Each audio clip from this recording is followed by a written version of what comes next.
Hello everyone, welcome to match preview, match number 41, SRH versus MI। Almost bilateral series हुई है दोनों के बीच में, क्योंकि अभी कुछ दिन पहले हम दोनों को वानखेड़े में भिड़ते हुए देख रहे थे। बड़ा अनकरेक्टरिस्टिक सा मैच, क्योंकि उस मैच के बारे में महीने पहले से बातें चल रही थी। डेल स्टेन तक ने कहा था कि दोनों टीमें ऐसी हैं जो 300 का आंकड़ा पार करने की कैपेबिलिटी रखते हैं, और पहले मैच में कहीं ना कहीं एसआरएच ने वो दिखाया कि उनमें वो कैपेबिलिटी है। ऑलमोस्ट 300 पहुंच गए थे 286 के साथ, बट उसके बाद वैसा सा मज़ा आया नहीं। पंजाब के बाद जो मैच आया वहाँ भी लगा उनकी फॉर्म वापस आ रही है, बहुत धड़ल्ले से उन्होंने रन मारे, बट एमआई से हारने के बाद वो कॉन्फिडेंस काफ़ी डेंट किया होगा और ऑलमोस्ट उस फेज़ में आ गए हैं जहाँ पे शायद उनके लिए हर मैच अब नॉकआउट बन गया है। एमआई फॉर्म फाइंड कर रहा है, 3 मैचेस ऑन द ट्रॉट जीता है, जो कि उनके लिए एक बड़ी पॉजिटिव न्यूज़ है, और कहीं ना कहीं अब लग रहा है कि अब सारी चीज़ें उनके लिए काम कर रही हैं। बुमराह वापस आ चुके हैं, फॉर्म लगभग लगभग पहुंच गई है। बहुत एक आम इंसान के लिए बहुत मुश्किल होता है कि इंजरी के बाद वापस आना, पर बुमराह फिर एक आम इंसान नहीं है, वो काफ़ी लोग तो उन्हें एलियन भी बोलते हैं। एक ही मिसिंग लिंक लग रहा था पूरी कहानी में, रोहित शर्मा, पर उनके बल्ले से भी रन आ चुके हैं। जिस तरह से उन्होंने पिछले मैच में सीएसके के अगेंस्ट बैटिंग की, लग नहीं रहा कि अब लय की कहीं पे कोई कमी है। तो ये भी एक मिसिंग कह सकते हैं कि जो पार्ट ऑफ द पजल था वो भी सॉल्व हो गया है। मैचअप्स की बात करें तो बहुत सारी चीज़ें हैं जो यहाँ पे बात करने लायक हैं। बैटिंग एसआरएच की ज़्यादा हाईलाइट हुई है, स्ट्रगल करी है, बट बॉलिंग ने मुझे लगता है शायद और ज़्यादा डिसअपॉइंट किया है। शमी की इस आईपीएल में 52 की एवरेज, और कमिंस भी बहुत पीछे नहीं है 36 के साथ। तो दो प्रीमियर फास्ट बॉलर्स जिनसे बहुत ज़्यादा उम्मीद थी, कर नहीं पाए हैं। पर स्पिनर्स में भी सबसे लीस्ट विकेट्स और सबसे ज़्यादा इकॉनमी देने वाली टीम एसआरएच है। तो ना पेस चल पाई है ना स्पिन। वहाँ पे उम्मीद होगी कि शायद कमिंस, जैसे उन्होंने पिछले बार जब ये दोनों टीमें मिली थी 3 विकेट्स ली थी, वैसा कुछ स्टेप अप करें। कुछ चीज़ें हैं इन दोनों के लिए फेवरेबल कि रोहित शर्मा के साथ इन दोनों का मैचअप बहुत अच्छा है। रोहित शर्मा को 5 बार कमिंस आउट कर चुके, तो 3 बार शमी भी आउट कर चुके हैं, और वो विकेट अब इंपॉर्टेंट हो गया। जिस तरह से वो अब लग रहे हैं लय में, और जिस तरह से वो आराम से खड़े खड़े छक्के मार रहे हैं, चाहेंगे नहीं कि एक राजीव गांधी स्टेडियम जहाँ पे फ्लैट विकेट एक्सपेक्टेड है और जहाँ पे हाई स्कोरिंग मैचेस होते हैं, और सबसे आई वुड से अगर सक्सेस की बात की जाए सबसे ज़्यादा सक्सेस लगते हैं, वहाँ पे आप रोहित शर्मा को ज़्यादा लंबा चलना देखेंगे अगर आप एसआरएच के फ़ैन हैं तो ये थोड़ा इंपॉर्टेंट मैचअप होगा। हर्षल पटेल, मैंने पिछली बार भी बात की थी कि वो एमआई को काफ़ी ज़्यादा पसंद करते हैं, उनके अगेंस्ट 24 से ज़्यादा विकेट्स ले चुके हैं, काफ़ी बढ़िया उनका मैचअप है। पिछली बार मुझे लगा कि शायद उन्हें थोड़ा और बेटर यूज़ कर सकते थे, वैसा नहीं हो पाया, पर ईशान मलिंगा ने इम्प्रेस किया। 2 मैचेस उन्होंने जो खेले हैं वहाँ पे लगा है कि उनके पास वो है पैनापन, जहाँ पे वो मिडिल ऑर्डर को थोड़ा डिसमेंटल करने की एबिलिटी रखते हैं। पिछला मैच में उन्होंने थोड़ा डिले कराया, और पंजाब के साथ भी जो मैच था तो हर्षल के साथ मिलकर उन्होंने बीच में एक ऐसा फेस क्रिएट किया जहाँ पे मैच थोड़ा फंसा। तो वो इंपॉर्टेंट बॉलर बनते आ रहे हैं। ईशान अंसारी थोड़े हॉट एंड कोल्ड लगे हैं। पिछले मैच में हमने देखा था कि इवन राहुल चहर को लेके आई थी एसआरएच, तो शायद मुझे उम्मीद है कि उनको इस बार प्लेइंग 11 में चांस मिले। एमआई उनकी पुरानी टीम है, नेट्स में उनके साथ खेल चुके हैं, चीज़ें समझते हैं, तो शायद हो चुका है। ईशान थोड़े अनफॉर्चुनेट रहेंगे क्योंकि बिट्स एंड पीसेस में वो अच्छे लगे हैं, बट नंबर्स नहीं बोल पा रहे हैं उस तरह से। ऐसा नहीं है कि सिर्फ रोहित के लिए खतरे की घंटी है। अगर हम देखें तो जब ट्रैविस हेड और अभिषेक दोनों चलते हैं तो 81 की एवरेज से वो दोनों स्कोर करते हैं कंबाइंड, और उन सब मैचेस को एसआरएच जीतती है। डिफीट्स में एवरेज गिर के 18 की हो जाती है। इसी के चलते शायद पिछले मैच में बहुत ज़्यादा कॉशियस थे। पहले 6 ओवर में सिर्फ 46 रन आए थे, वो काफ़ी ज़्यादा पिंच करे।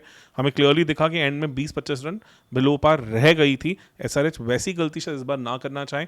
वहाँ पे 2 बॉलर्स हैं जिनका ध्यान रखना पड़ेगा। बुमराह, जिनका मैचअप अगेंस्ट अभिषेक बहुत अच्छा है, उनके अगेंस्ट ज़्यादा कुछ खास कर नहीं पाए।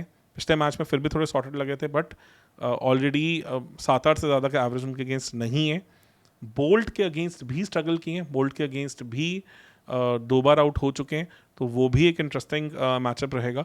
ईशान किशन के लिए भी बोल्ट एक काफ़ी बड़ी खतरे की घंटी है, क्योंकि 3 बार बोल्ट ने उनको भी पवेलियन का रास्ता दिखाया। तो ये भी चाहेंगे कि ये कहानी शायद ना बने, क्योंकि ईशान किशन का पहले मैच के 100 के बाद बल्ला बिल्कुल ही बोलना बंद हो चुका है। 6 मैचेस में 32 रन के साथ आई थिंक ऑलमोस्ट उस कतार पे आ गए हैं कि शायद वो टीम से अब बाहर भी हो सकते हैं, अगर आपके पास वहाँ पे अथर्व टाइडे जैसे ऑप्शंस अवेलेबल हैं तो।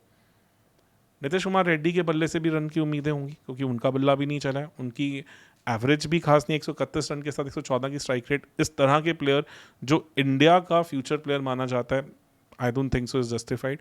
ऑन द कॉन्ट्ररी एमआई की बैटिंग फाइनली क्लिक करने लगी है। तिलक वर्मा हो गए या स्काई हो गए या इवन बीच बीच में विल जैक्स हो गए, नमन धीर हो गए, हार्दिक पांड्या हो गए, सबसे रन आ रहे हैं। जब से बुमराह इस स्क्वाड के साथ जुड़े हैं उसके बाद से अगर मिडिल ओवर एवरेजेस की बात की जाए तो स्ट्राइक रेट में, इकॉनमी में सबसे बेटर परफॉर्मेंस एमआई ने किया है। तो उसी कारण हम रिजल्ट्स भी देख रहे हैं कि 3 बैक टू बैक विक्ट्रीज इनके हाथ आई हैं। स्क्वाड्स का थोड़ा सा देख लेते हैं कि किस तरह के स्क्वाड्स हम एक्सपेक्ट करते हैं। हाई स्कोरिंग ग्राउंड है तो मुझे लग रहा है कि बैटिंग हैवी दोनों टीमें जाना चाहेंगी। तो वहाँ पिछले मैच में अभिनव मनोहर को यूज़ नहीं किया था, तो शायद वहाँ उस चीज़ का थोड़ा आप ध्यान रखें एसआरएच। तो 1 2 3 उनका अभी फिक्स्ड है, हेड अभिषेक और फिर ईशान किशन, और उसके बाद नंबर 4 पे आप नीतीश कुमार रेड्डी। मुझे लगता है कि अगर पॉसिबल है आप क्लासन को शायद नंबर 3 पे ट्राई करें, पर अभी शायद होता दिख नहीं रहा वैसा। तो नंबर 5 पे क्लासन, नंबर 6 पे अनिकेत वर्मा, काफ़ी इंप्रेस किया स्टार्ट ऑफ द सीजन, तो उसके बाद थोड़ा टेपर ऑफ हो गए हैं।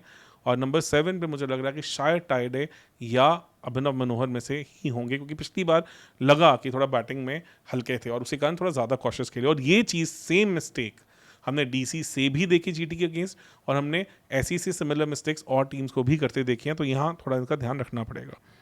उसके बाद नंबर 8 पे आपके लिए ऑब्वियसली कमिन हो जाते हैं, नंबर 9 पे आप शमी, नंबर 10 पे हर्षल, नंबर 11 पे आप शायद इस बार राहुल चहर को देखें, और फिर आप एज इम्पैक्ट प्लेयर लेके ईशान मलिंगा को भी सकते हैं, क्योंकि उन्होंने इम्प्रेस किया with whatever we have seen of him in last 2 matches. तो ये मुझे लगता है कि 12 होनी चाहिए जहाँ तक एसआरएच का सवाल है।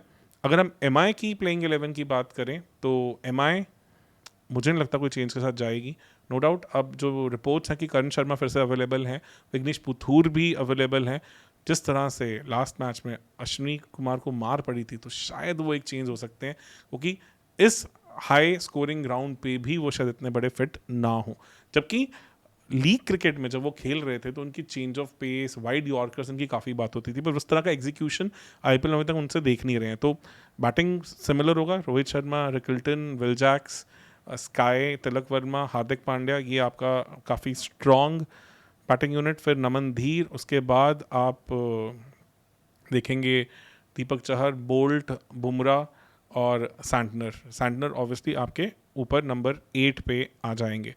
एंड देन आप ऑब्वियसली इम्पैक्ट प्लेयर के लिए करण शर्मा को लेके आ सकते हैं, विग्नेश पुथूर को लेके आ सकते हैं, और अगर आपको लगता है कि अभी भी शायद पेस एक बेटर ऑप्शन है तो आप फिर अश्विनी कुमार को भी यूज़ कर सकते हैं। मुझे नहीं लगता कि ये जो कोर इन्होंने बिल्ड किया है और 14 प्लेयर्स का, इनके बियॉन्ड एमआई देखेगी, जिनमें 11 प्रटी मच सॉर्टेड हैं, और आप एक इम्पैक्ट प्लेयर में आपके पास 3 ऑप्शन हैं, उनमें से किसी एक ऑप्शन को आप ट्राई कर सकते हैं।